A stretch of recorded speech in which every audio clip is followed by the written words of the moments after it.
Hej til i dag. Vi prøver lige at lege os frem til en løsning på opgave 2 ved hjælp af GeoGebra.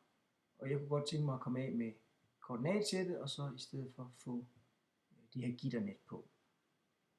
Jeres trekant, der ved I, at den har en bestemt længde.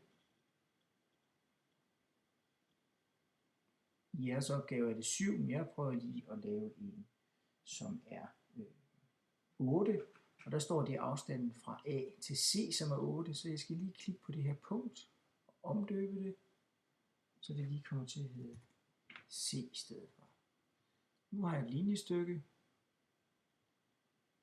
fra A til C, og jeg kan gå ind i mit måleværktøj her og måle længden. Det er 8 cm. Det er jeg fint tilfreds med. Så skal jeg have en vinkel på A, som er 90 cm, og der kan jeg gå ind og tvinge den til at være 90 cm, men det vil jeg ikke gøre i det her tilfælde. Jeg vil bare afsætte et punkt og trække en linje mellem A og B.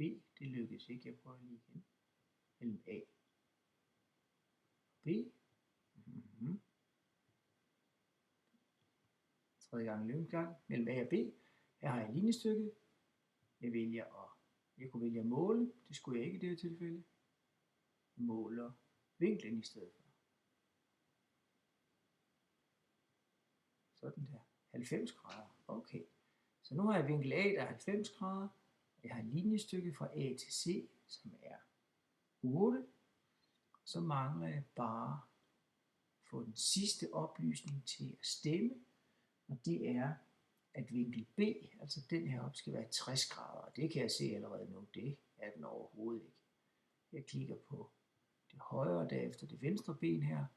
Så måler den lidt på det. Den siger 57 grader. Hvis jeg så trækker punktet B opad, så bliver vinklen mindre. Jeg skal lige vælge pilen her for at kunne trække punktet.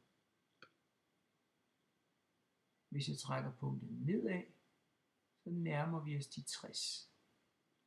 Og her er jo 100 dele med af decimaler. Vi skal bare have gradtallet afrundet uden decimaler, men I kan se, at jeg kan faktisk komme meget tæt på 60 grader. 59,999. Den sidste vinkel C hernede, den skal jeg så svare på, hvor stor er den. Jeg klikker først på det højre, så på det venstre ben, og så kan jeg se, at den bliver afrundet 30 grader. Nu har jeg svaret på det ene spørgsmål. Der står mål og beregn trekantens areal. Arealet, det må jo i hvert fald betyde, at vi skal finde ud af, hvor stor figuren er. Og for at gøre det, der er jeg nødt til lige at mærke de 3 punkter op, så det bliver en figur. Det gjorde jeg med den her knap, der hedder polygon. Og så regner den faktisk med det samme ud, hvad arealet er.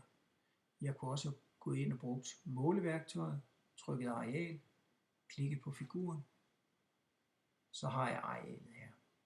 Nu kunne man godt blive lidt i tvivl om, når der står mål og beregn trekantens areal, så kunne det godt være, at man også gerne ville have haft sidelængder med, og det kunne vi jo godt tilføje. Det er jo sådan, at man kan beregne arealet af en trekant ved at tage grundlinjen her og gange med højden og dele med 2. Men ideen her er at vise, hvordan man kan lege sig frem til at finde resultatet ved at trække i figurens punkter og følge, hvad sker der med figuren, når jeg trækker i den her. God fornøjelse med opgave 2. Oplysningerne er lidt anderledes, vær opmærksom på det, men prøv at lege frem, og så rund jeres gradtal af, så vi får hele gradtal, altså 60 grader, 30 grader, 90 grader.